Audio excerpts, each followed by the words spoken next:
아니면 이제 불법을 통해서 막 여러 가지 하다 보니까 또 정보를 팔아먹기도 하고 군대 내에도 지금 김정은을 죽이고 싶은 그런 이제 분들이 꽤 많죠. 대한민국과는 일체 아무것도 하고 싶은 생각이 없다. 그러니까 북한은 이제 끝났는데 계속 뭔가 뭐 대화하자, 뭐 평화하자 그러는데 북한은 관심이 전혀 없어요 이게. 언제든지 남쪽에 대해서 뭔가 하겠다는 준비를 하고 있는 거죠.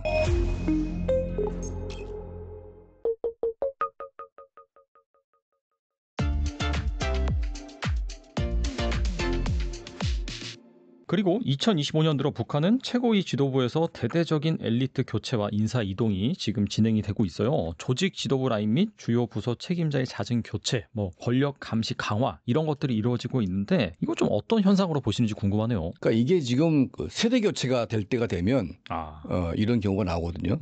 그러니까 이제 김정일로부터 김정은 정권으로 갈 때 그때 이제 그 아버지 세대의 간부들과 이제 김정은 본인이 좋아하는 또 간부들이 또 있지 않습니까? 그렇겠죠. 예. 네. 그러니까 이제 나이 든 사람들 갑자기 다 쳐내려고 하게 되면 반발이 있으니까 이거를 이제 서서히 뭐 하는데 어떤 일정한 기간이 지나면 이걸 또 한꺼번에 바꾸기도 합니다. 이렇게. 근데 지금 이제 김정은 정권 들어와 가지고 또 이제 그런 세대 교체 때가 된 거죠. 그러니까 김정은 본인은 이제 건강이 안 좋고 그 후계자는 지금 김주애 또는 또 누군가 나오게 될 텐데 그러니까 후계를 염두에 두면서 서서히 이제 좀 바꾸려고 하는 그런 움직임이 있는 것 같아요. 그러다 보니까 지금도 보면 자기 아버지 때 간부들이 꽤 있거든요. 그러니까 이제 그 아버지 때 간부들은 이제는 다 물러나게 할 수밖에 없는 상황이 된 것 같고. 그러니까 지금 최룡해 같은 경우에는 김일성 때부터 이제 있던 사람이니까. 야, 진짜 오래 있었네요. 네, 그러니까 뭐 김일성, 김정일, 김정은 3대를 갖다가 같이 있는 사람인데 나이가 지금 거의 80이 다 됐어요 지금. 그러니까 이제 이런 사람들 전부 다 물갈이하고 그리고 이제는 자기도 나이가 젊은 축이기 때문에 이제는 이제 좀 자기 나이 뭐 이상 되는 건 다 웬만하면 다 갈아치우고 좀 젊은 세대로 갖다가 지금 뭔가 앉히려고 하는 그런 움직임이 있는 것 같습니다. 왜냐하면 자기가 갑자기 급사하고 만약 김주애나 자기 또 아들 누군가가 하게 되면 그 젊은 어린아이가 나이 든 사람하고 상대하려면 이게 쉽지가 않거든요. 더 힘들죠, 그러면. 예. 네. 그러다 보니까 이제 그 김정은도 지금 뭐 자기 건강이 좀 안 좋기도 하고 그리고 이제 후계 구도를 좀 완성도 해야 되고 뭐 여러 가지 그런 상황이 있다 보니까 이걸 이제 좀 간부 교체를 통해서 뭔가 이제 인적 쇄신을 하려고 하는 이제 그런 상황이 있는 것 같습니다. 그리고 또 한 가지는 뭐냐면 요새 이제 군대 쪽에 문제가 많아요. 군대 쪽이요. 예, 예. 그러니까 지금 이제 자기를 지키는 이제 허위사령부라든지 또 이제 인민군 보위부라든지 그리고 이제 뭐 이런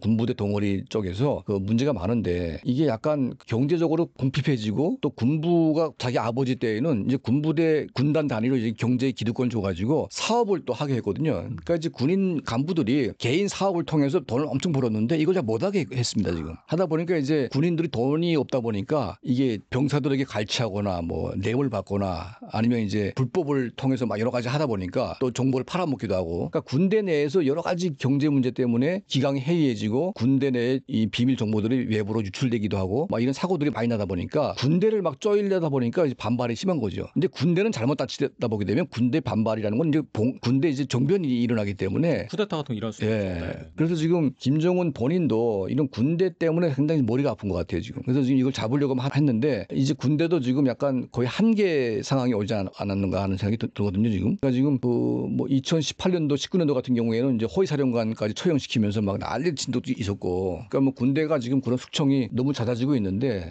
이런 게 반복이 되게 되면 정말 군대 내에서 뭔가 정변이 일어나지 않을까 하는 그런 이제 정변이 일어나도 이상하지 않은 정도로 지금 군대가 불안정한 상태인 것 같습니다. 그러니까 김정일 때에도 한번 육군단 사건이라고 있었는데 육군단 지휘부가 이제 남쪽의 국정원과 연계해가지고 이제 김정은이 그 육군단 쪽으로 올 때 이제 김정일이를 죽이려고 했던 사건도 있었거든요. 그러니까 북한에 그런 게 없는 게 아니에요 지금.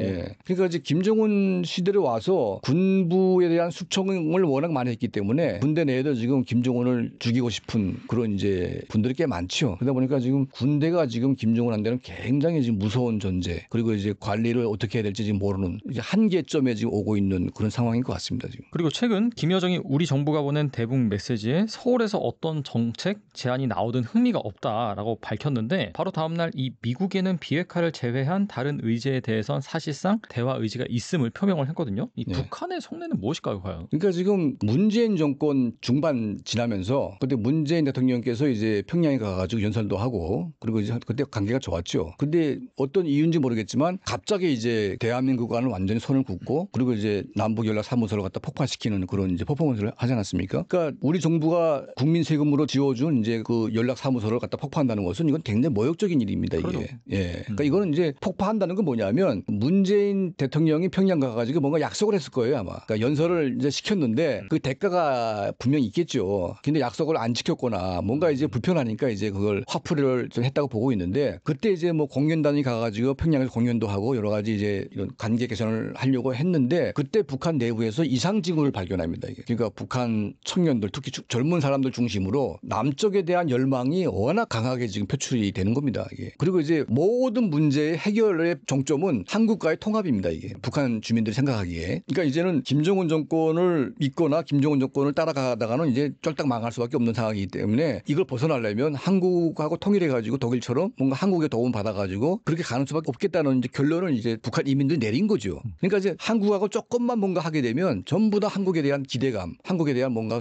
숭배까지 막 이렇게 일어나다 보니까 막 한류 드라마 같은 게 막 창궐하기도 하고 그래서 이제 김정은 정권은 한국에서 천만금을 줘도 이제는 한국하고는 안 된다는 걸 깨달았어요. 김정은이가. 그래서 천만금이 이제 나오지도 않아 이제는. 김대중 정부 때만 해도 이제 유엔 제재가 없었기 때문에 그때는 현금을 막 줬죠. 네. 그러니까 만날 때 뭐 5억 달러도 막 주고 하지 않았습니까? 그때는 뭐 돈도 주고 막 했음에도 불구하고 북한이 그때도 위태위태했죠. 근데 이제는 돈을 줄 수가 없습니다. 그러니까 유엔 제재라는 그게 풀리지 않았고 그리고 미국이 다 감시를 하고 있고 돈을 함부로 주다가는 이제 그게 전 세계에 유엔 제재를 당할 수 있기 때문에 돈을 갖다 줄 수도 없습니다. 그리고 북한이 돈도 못 받는데 네. 한국하고 해봤자 남는 게 없잖아요. 그렇죠. 없죠. 체제도 위험하고 뭐 인도주의적인 지원 뭐 쌀 좀 준다고 해서 그게 북한이 해결될 문제도 아닌 것 같고 그러니까 이제 아무리 해봤자 한국하고는 안 되기 때문에 안 하는 게 좋겠다. 이거를 김정은이가 문재인 정권 중기 넘어가면서 그걸 결정을 내렸어요. 그러면서 이제 한 게 뭐냐면 평양에 3대 그 헌장 그 기념 탑이 있습니다. 그러니까 김일성 김정일이가 이제 대남 혁명을 위해서 소위 3대 통일 뭐 이런 그 방침을 만들었는데 이거 기념하는 이제 그 헌장 이제 탑인데 이걸 폭파시켰어요 완전히 그냥.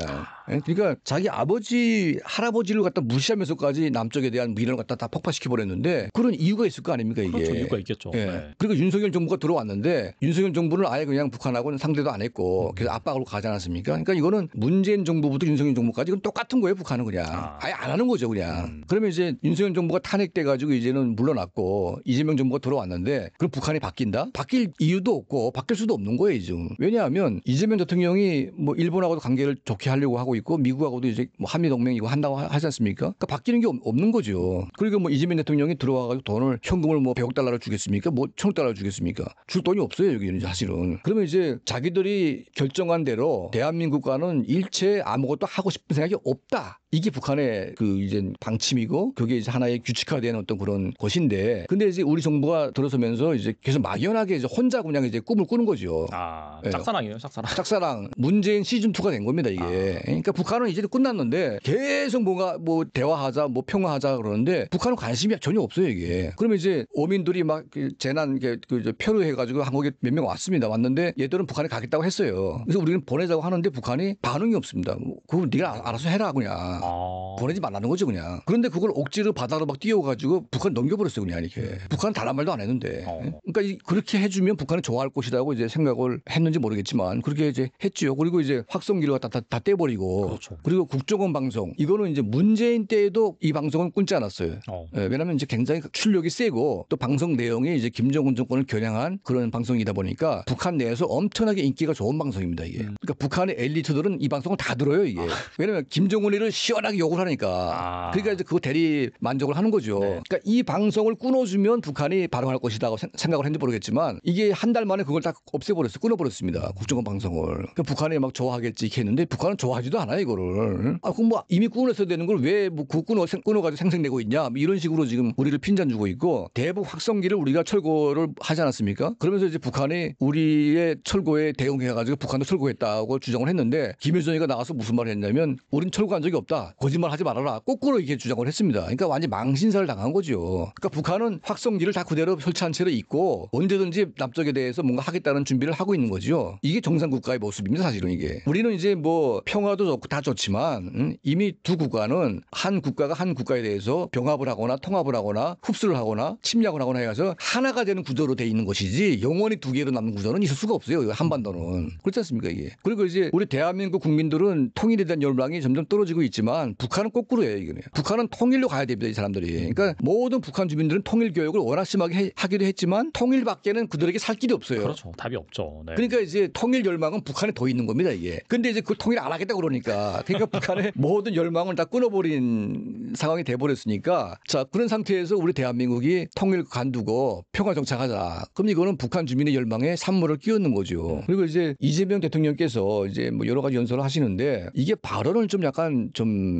잘 하셔야 된다. 이런 말씀을 제가 드리고 싶은데 이게 말 한마디 한마디가 굉장히 문제가 있을 수가 있거든요. 그러니까 예를 들면 북한 체제를 존중하겠다는 그런 말을 합니다. 근데 그런 말을 할 필요가 없어요. 하면 안 됩니다. 이런 말은. 왜냐하면 이게 북한이라는 시스템은 과거의 히틀러나 이제 그 스탈린 같은 이제 그런 아주 나치즘과 스탈린주의의 복합체 같은 그러니까 뭐 이 강제 수용소 만들어 놓고 70년간 인민들을 완전히 노예화된 그런 이제 이런 정권이기 때문에 이런 정권을 존중한다. 이거는 상식적으로 말도 안 되는 얘기고 북한 정권에 대한 모독인 겁니다. 사실은 이런 말을 한다는 것 자체가 우리가 히틀러 정권을 존중한다. 이거 말이 됩니까 이게? 말이 안 되죠. 말이 안 되지 않습니까 이게? 그러면 이제 광주에 가서 전두환 정권을 존중한다. 이렇게 말해 보십시오. 큰일 나죠. 광주민들이 난리 나죠.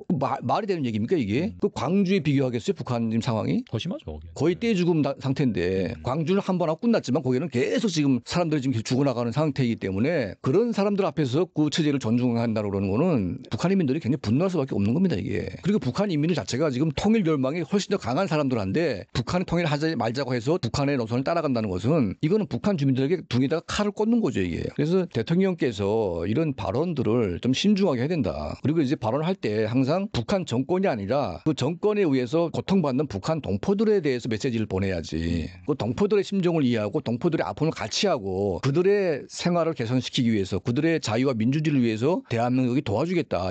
이게 정상적인 말인 것이지. 네. 북한 체제를 존중하겠다. 이거는 북한 정권만을 갖다 맞춰놓고 하는 이제 그런 대북 정책이고 이거는 정말 말도 안 되는 정책입니다. 사실은 이게 진보 보수 떠나서 이런 식으로 나가면 안 되는 거거든요. 그래서 지금은 이제 북한 정권과 북한 인민을 분리시켜 가지고 정권을 축소시키고 인민들을 계속 힘을 키워 가지고 민주화로 가게 만들어놔야지. 그 체제를 존중해 가지고 북한 인민들 탄압하게 만들게 되면 이거는 이제 북한 주민의 어떤 민심이 역행하는 결과이기 때문에 그래서 지금 이 정부의 통일 정책 이게 정말 심각한 것 같아요. 그리고 안보 라인들이 북한 김정은 정권이 무슨 생각을 하고 있는지 그리고 북한의 내부 상황이 어떤지 이걸 다 보고를 할 텐데 국정원에서. 근데 이 보고들을 왜곡해서 자기들의 입맛에 맞게끔 이제 가공해가지고 북한이 우리가 이렇게 해주게 되면 북한이 따라할 것이다, 뭐 반응할 것이다 이렇게 자기들끼리 그냥 잡복을 해가지고 이렇게 막 하는 건지 모르겠습니다. 그래서 나오는 정책을 보게 되면 정말 말도 안 되는 그런 말을 하기 때문에 그 결과적으로 김여정이가 나와가지고 거의 조롱을 했습니다. 자기들은 하지도 않았는데 했다 거짓말하고 있다고. 이게 무슨 망신입니까 이게 지금. 그리고 미국 한 데는 뭐 대화의 제스처를 보내고 있고 그러니까 미국하고는 해야 되겠죠. 그러니까 대한민국을 뺀 모든 국가는 하려고 할 겁니다. 뭐. 일본도 할 것이고 러시아는 더 이제 할 것이고 근데 지금 안 되는 게 뭐냐면 중국하고 한국은 안 돼요. 그럼 우리가 뭘 해야 되겠습니까? 중국하고 같이 힘을 합쳐가지고 북한을 붕괴시켜야죠. 북한 민주화 시켜야죠. 그러면 이제 중국식 개혁개방이라는 게 있지 않습니까? 그러니까 중국식 개혁개방을 통해서 중국이 변화됐으니까. 그래서 중국식 개혁개방을 북한에 도입시킨다고 하게 되면 북한의 엘리트들이 좋아할 겁니다. 왜냐하면 중국이 개혁개방돼가지고 상당한 경제발전을 이루고 일정한 정도의 자유를 이루었기 때문에 중국식 개혁개방은 한국식 민주주의로 가는 단계적인 방법으로 하나 활용할 수가 있습니다. 그리고 이제 이거를 뭐냐면 중국과 같이 우리 공동으로 중국과 대한민국이 북한의 중국식 개혁이든 한국식 개혁이든 개혁을 합의해가지고 북한에게 압력을 넣게 되면 북한 내부의 민주화 세력, 북한의 경제 어떤 그런 이제 그 엘리트들이 이걸 받아들여가지고 변화할 수 있는 거지요. 그러니까 그런 기회가 온 것 같아요. 구도 자체가. 그래서 지금 저는 개인적으로 중국과의 관계를 개선하되 지금 미중 간의 어떤 그런 갈등 구조가 깊지 않습니까? 그러니까 중국 편에 서라는 게 아니고 중국이 할 수 있는 한반도 정책이 분명 있고 중국이 도와주지 않으면 북한은 변화가 될 수가 없어요. 그래서 중국이 원하는 게 중국식 개혁개방이기 때문에 이 중국식 개혁개방을 한국이 지지해주고 한중이 같이 힘을 합쳐가지고 북한에 개혁개방 시켜가지고 경제발전을 시켜주자. 그러면 김정은 정권이 여기 뭐라고 하겠습니까? 할 말이 없는 거죠. 그러니까 뭔가 전략적으로 가능한 정책을 지금 이 진보 정권이기 때문에 중국하고도 뭐 차이가 보수 정권보다 좀 낫죠 아무래도. 그러니까 이런 식으로 좀 중국을 우리가 활용해가지고 북한을 열게 하는데 좀 이렇게 전략적으로 판단해야 되는데 뭐 아무런 전략도 정책도 없이 그냥 북한한테 잘해주게 되면 북한이 뭐 우리한테 화답할 것이다. 뭐 이런 거밖에 없어요 지금. 막연하고. 이게 정권 초기부터 뭐 북한 정권에게 조롱당하고 막 그런 이제 사기당한 뭐 그런 느낌이다 보니까 이거는 우리가 자초한 것이고 이런 식으로 가게 되면 이거는 정말 국민 망신이고 또 북한 주민들에게 분노만 살 뿐이기 때문에 이런 식의 대북 정책은 좀 우리가 빨리 바꿔야 된다 이런 생각을 하고 있습니다.